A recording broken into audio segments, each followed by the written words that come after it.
होना चाहिए। सुनाए दिखाने के लिए हम बहुत कुछ लाए हैं, लेकिन आपकी तालियों में भी तो जोर होना चाहिए।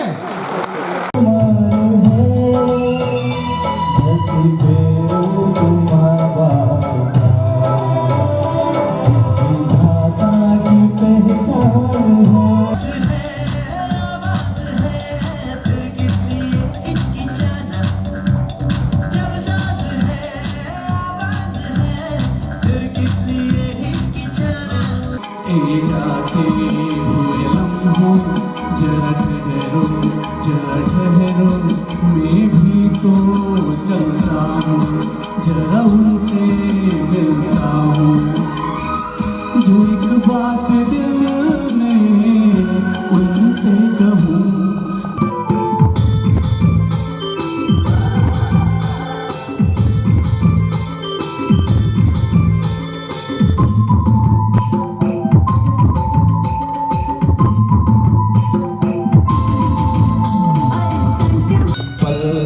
पल दिल के पास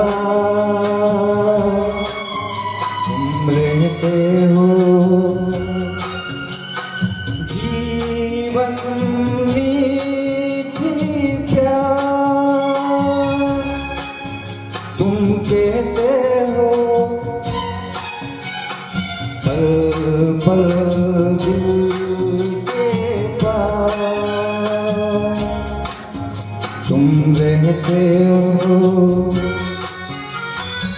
हर सड़क हर नगर हर गली हर गांव में हाथ लहराते हुए हर लाश चलनी चाहिए। हो गई है पीर पर्वत सी पिघलनी चाहिए। सांसों की मधुर चले खुशी करे बरसेगा सावन, बरसेगा सावन, झूम झूम के दो दिल ऐसे मिलेंगे। ऊंची ऊंची बातों से किसी का पेट भरता नहीं। अरे हमें जो सलाम करे कभी भूखा मरता नहीं।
तो उसके बाद का सीन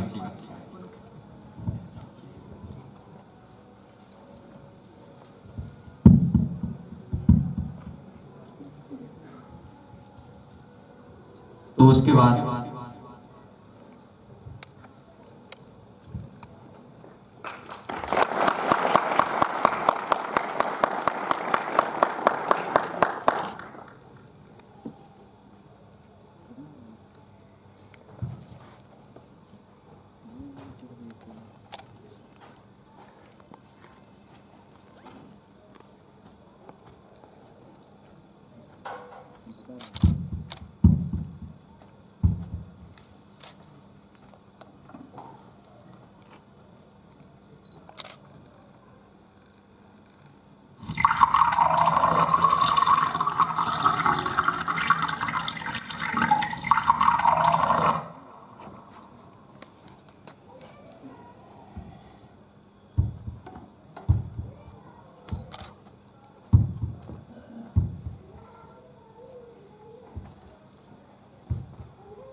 कुछ समय और बीतता जाता है और जो छोटे छोटे पेड़ थे वो बड़े बड़े बड़े बड़े पेड़ बन गए और वो शीतल छाया देने लगे और उनमें विभिन्न प्रकार के फल लग गए।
इसके बाद समय बीतता जाता है और जल स्तर घटता जाता है और ना तो वृक्ष रहते हैं और पानी की जो कमी हो जाती है तो उसका सीन कुछ इस प्रकार है।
आजादी का दीवाना सुभाष चंद्र बोस।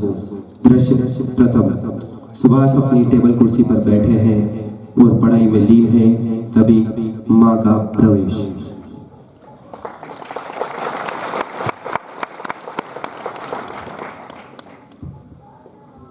सुभाष, बधाई हो बेटे, तुम्हारे पिताजी ने तुम्हारे विलायत जाकर पढ़ाई करने का इंतजाम कर दिया है।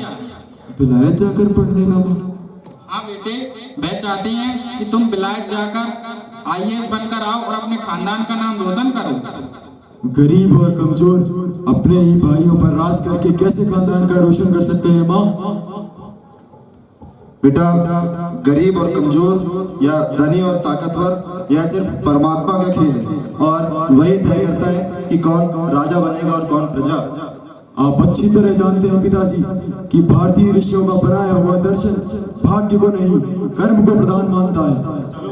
चलो कर्म ही प्रमुख से, अब तुम प्रजा हो, कर्म करो और विलायत से IAS बनकर लौटो और भारत पर राज करो। एक गुलाम दूसरे गुलाम पर कैसे राज कर सकता है पिताजी? क्या मतलब? मतलब यह पिताजी कि आप और मैं, हम दोनों भी तो अंग्रेजों के गुलाम ही हैं, हम भी तो उनकी प्रजा ही हैं, तो हम अनपढ़ और गरीब जो दूसरी प्रजा बची हुई है उन पर कैसे हुक्म चला सकते हैं? तो क्या कहना चाहते हो इस बात से तुम? मैं यह कहना चाहता हूँ पिताजी कि विलायत से वापस आने वाला हर एक अंग्रेज, हर एक हिंदुस्तानी उन अंग्रेजों का पिट्ठू है, जो कि उसी तरह हिंदुस्तानियों को लूटता है जिस प्रकार अंग्रेज। क्या बात हो पिताजी, आपको यह बात कड़वी लग रही है क्योंकि अंग्रेजों ने आपको भी एक मामूली वकील से उठाकर अपना प्लीडर बना दिया। पहले आप सिर्फ जानकी दास थे, फिर उन्होंने आपको सर जानकी दास बनाया और उसके बाद राय बहादुर जानकी दास। आपको लगता होगा कि उन्होंने आपका रुतबा बढ़ाया, लेकिन मेरी निगाह में आप उनका रुतबा बढ़ाकर आपकी नजरों में अपने प्यार को कम किया है, अपने देश प्रेम को कम किया है उन्होंने।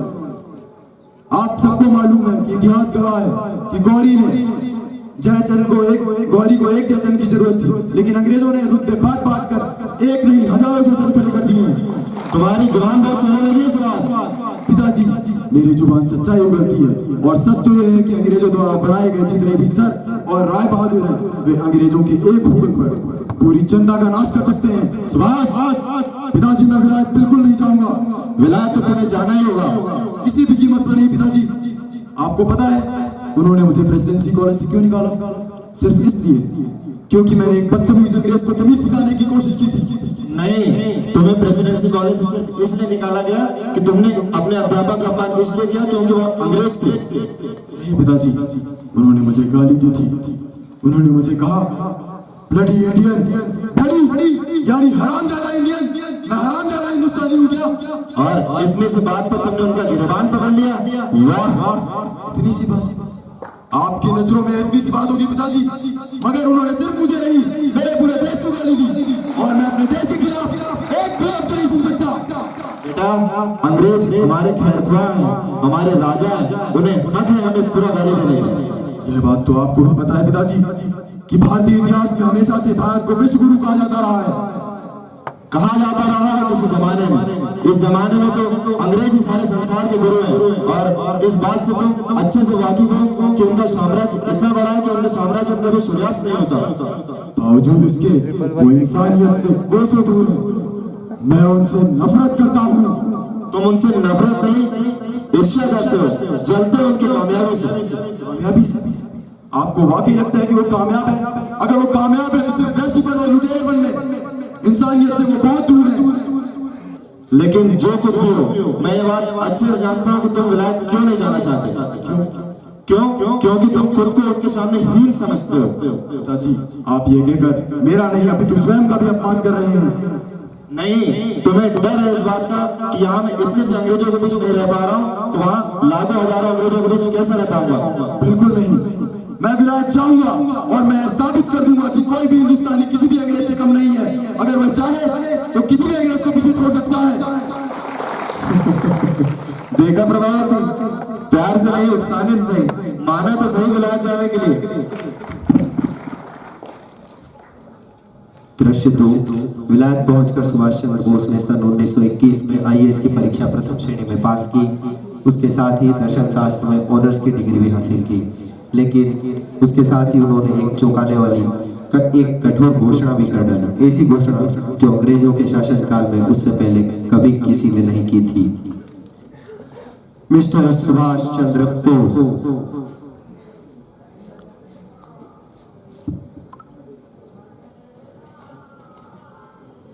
Thank you very much sir. अगर आपकी इजाजत हो तो मैं 2 शब्द कहना चाहूंगा। Why not? Sure.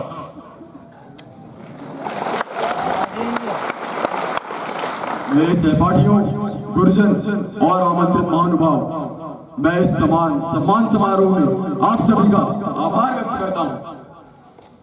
मैं भारत से विलायत आया, मैंने यहाँ आकर ICS पास किया। मैं भारत से विलायत इसलिए नहीं आया कि मैं वापस भारत जाकर एक बड़ा अधिकारी बनूं और अपने ही देशवासियों पर शासन करूं। मैं भारत से विलायत इसलिए आया था ताकि मैं अपने पिताजी को यह साबित कर सकूं कि कोई भी हिंदुस्तानी अंग्रेजों से कम नहीं है, क्योंकि वह मानते थे कि मैं यानी हर एक हिंदुस्तानी हर एक अंग्रेज से हर एक मुकाबले में कमजोर है। वह यह मानते थे कि हम अंग्रेजों से मूर्ख एवं निकम्मे हैं। तो मैं उन्हें यह दिखा देना चाहता था कि अगर हम हिंदुस्तानी सोच लें तो हम दुनिया की किसी भी कौम को पीछे छोड़ सकते हैं, चाहे वह साहस में हो चाहे वह बुद्धिमानी में हो। और मुझे गर्व है कि मैं यह साबित कर सका और मैं अपना साहस यहाँ दिखा सका। तो आज मैं अपनी इस IAS की डिग्री को ज्यों का त्यों इस संस्थान को वापस समर्पित करता हूँ। Good bye. मिस्टर सुवार, आप ऐसा नहीं कर सकता। सर, आज मैं अपना सर ऊंचा कहकर यह कहने की स्थिति में हूँ कि इस संस्थान ने मुझे यह डिग्री मेरे नाम पर लिख कर दी है और मैं इस डिग्री को किसी भी इज्जतदार जगह पर रख सकता हूँ। धन्यवाद। But you are not allowed to retain it. आप इसे वापस नहीं कर सकता। No one is allowed to insult the British. अंग्रेजों को बेइज्जत करने का आप किसी को नहीं। बेइज्जती? आप बेइज्जती की बात करते हैं? आप जो इतने हजारों साल से सैकड़ों साल से हमारे देश को बेइज्जत कर रहे हैं, उसका क्या? उसका जवाब कौन देगा? बकवास बंद। इस गुस्ताखी की सजा जरूर मिलेगी तुम्हें। सजा? आप सिर्फ सजा ही तो देते आ रहे इतने सालों से, और आता ही क्या आप लोगों को? मैं आज ही हिंदुस्तान वापस जा रहा हूँ। Goodbye. जय हिंद।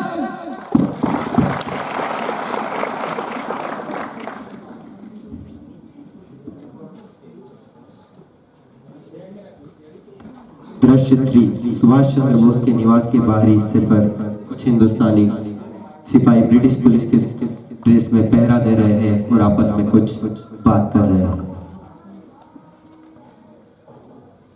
अरे, इस आदमी ने तो हिंदुस्तान की आजादी की लड़ाई में जान डाल दी है। वाकई शेर का बच्चा है। हाँ, जब भी बोलता है रगों में जोश भर जाता है। कई बार तो लगता है मैं ये नौकरी छोड़कर उनके साथ जंग में शामिल हो जाऊं। यार, तूने मेरी मन की बात। अरे, दरोगा साहब आ रहे हैं। तुम साला पैरा देता है या मस्ती करता है? Sorry sir. बहुत सही।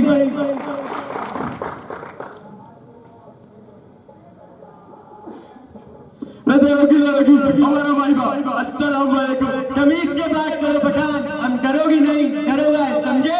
हम सब समझती है, हम सब समझती है। मुलाकात करा यहाँ, अब चल भाग, कूद यहाँ से। और तुम लोग अब ध्यान से सुनो, किसी को भी अंदर नहीं जाने देने का। कमिश्नर साहब का हुक्म खत्म। सर, अब तुम लोग यही रुको, मैं अंदर जाकर देखता हूँ वो आदमी जिंदा है या मर गया। इतने बड़े आदमी को गाली देता है, कुत्ता कहीं। तुम इतना लोग यहाँ पर क्या पहरा दिया? वो सुअर अंदर नहीं है, तुमने हमको भी मरवा दिया। जाओ तलाश करो उसे। ये लोगों ने हमको भी मरवा दिया, अब हमारा कमिश्नर हमको एम कर देगा। Oh God, please save me.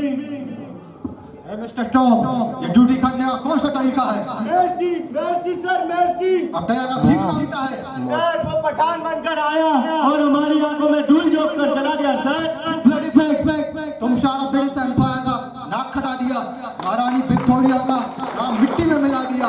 Oh God, अब इंडिया को आजाद होने से कोई नहीं रोक सकता। इस कंट्री में सुभाष चंद्र बोस जैसा महान सैनिक होगा, वह कंट्री ज्यादा दिनों तक गुलाम नहीं हो सकता।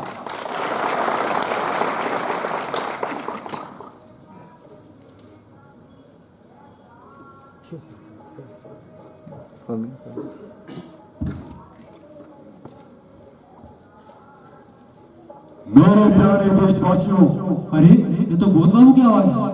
किसी ने रेडियो चला रखा है, उसी से आवाज आ रही है। चुपचाप कान लगा कर सुन।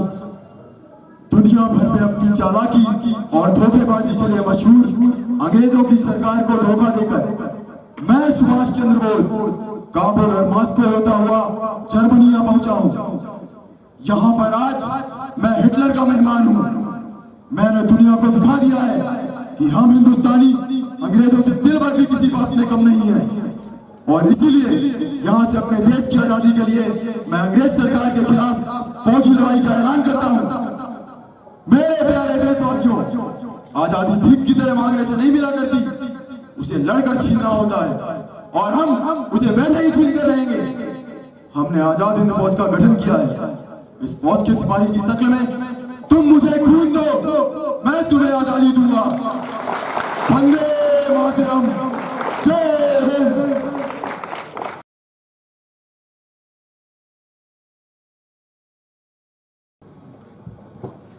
एक मिनट, क्या कर टूथपेस्ट में नमक है?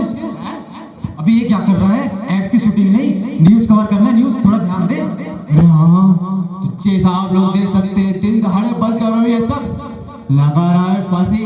क्या कर रहा है हमारा प्रशासन? क्या इस तरह बच पाएंगे लोग? आप लोग यहाँ कैसे आए? दरवाजे से आए ना? हाँ हाँ, आपको किसने बताया कि मैं फांसी लगा रहा हूँ?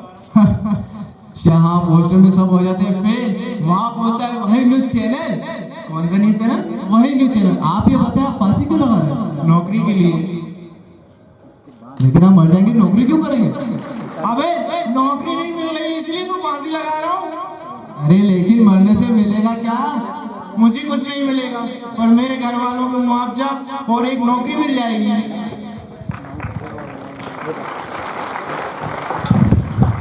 केले ले लो, केले केले ले लो, केले।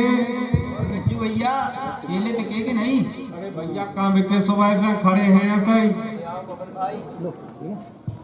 क्या भाव दिए केले? क्या तुझे दिखाई नहीं देता? पुलिस वाला हूं मैं, वर्दी नहीं पहनी तो क्या हुआ? हाँ, कोई सकेगा तेरे को? हमारे मोहल्ले में एक लड़का फांसी ले रहा है सर। चलिए। तुझे दिख नहीं रहा? अभी मैं ऑफ ड्यूटी हूँ। देखिए सर, अभी तो आप कह रहे थे आपकी ड्यूटी 24 घंटे रहती है। दिखा कहाँ पे फांसी लगा रहा है? इधर पड़ोस में ना, ये इलाका मेरे थाने के अंतर्गत नहीं आता। ये इलाका जिस थाने में आता है वहां जाके शिकायत दर्ज कराओ। तू क्या देख रहा है? केले दे। चलो यार, मैं जाता हूँ। आप तो आपकी मांग है कि आपको नौकरी दी जाए? जी सर।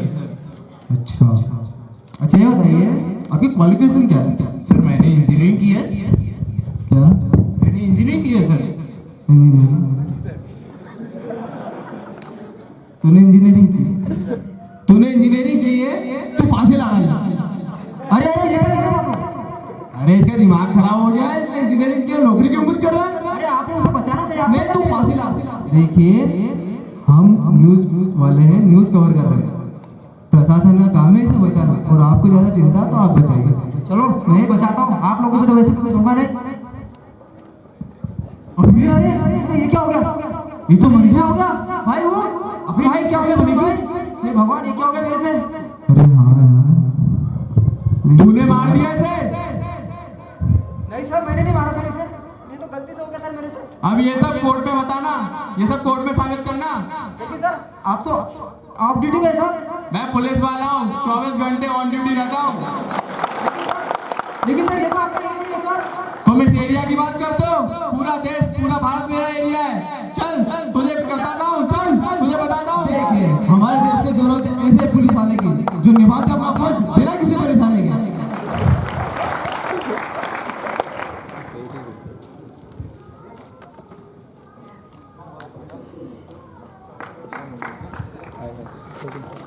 जय हिंद।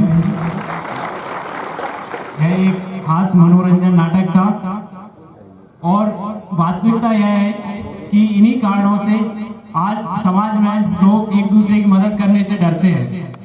तो इस नाटक से हम सभी को सीखना चाहिए कि हम हमेशा हमारे कर्तव्यों का पालन करें और कोई भी ऐसा कार्य ना करें जिससे हमारी पुलिस की छवि खराब हो। Thank you.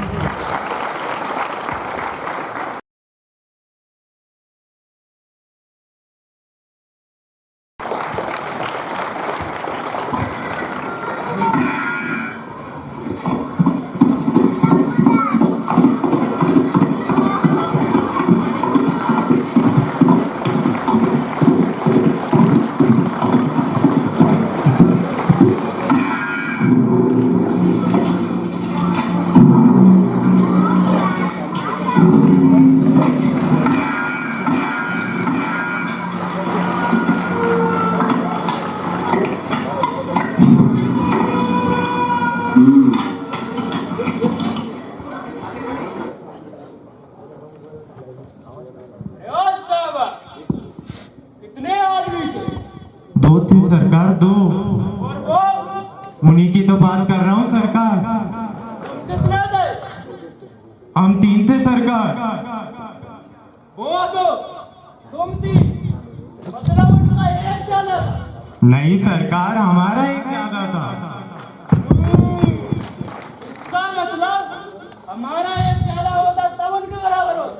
नहीं सरकार, उनका एक ज्यादा होता तो हमारे बराबर होता। एक एक्स्ट्रा कौन डाले? एक डालिया। तू इनके साथ क्यों गया था? तेरे को जाने से मना किया था ना? वहाँ पे तेरे बीवी की शादी थी। अब तेरा क्या होने का लिया? अरे सरदार सरदार सरदार सरदार, अरे सरदार, हम वहाँ डांडिया खेलने थोड़ी गए थे या अपना पार्टनर ढूंढने गए थे। हमसे तो आपने ही बोला था और सांबा भाई ने बताया था कि एक आदमी एक्स्ट्रा लेके जाना, 2 से बेहतर 3 लेके जाना। अरे 2 कितना होता है रे? अरे सरदार, जब एक में एक मिल जाता है तो 2 हो जाता है सरदार। और 3? अरे सरदार, 2 में 1 मिल जाएगा तो 3 हो जाएगा। बहुत कंफ्यूजन था, सारा अब भी कंफ्यूजन है। अरे सरदार, कोनो कंफ्यूजन नहीं है। अगर बचपन में स्कूल गए होते तो ये दिन देखने की नौबत नहीं आती। एक तो पहले से ही गांव में सब अनपढ़ है, एक तो पहले से ही गांव में सब अनपढ़ है, ऊपर से आपने उस ठाकुर के हाथ भी कटवा दिए हैं। अब सारा चौक और स्लेट पकड़े तो कैसे पकड़े, समझाओ हमको कैसे।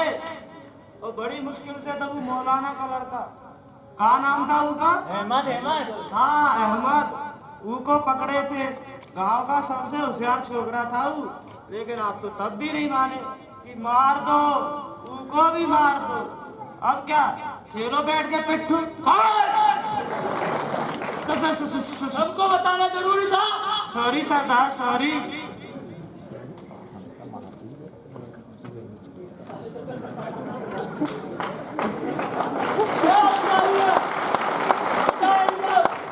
सरकार कितना इनाम रखती है हमारे ऊपर? 5 रुपए सरकार, 5 रुपए। 5 रुपए कितना लीटर होता है? ए सरकार, ये 5 रुपए 1 लीटर आधा किलो होता है सरकार।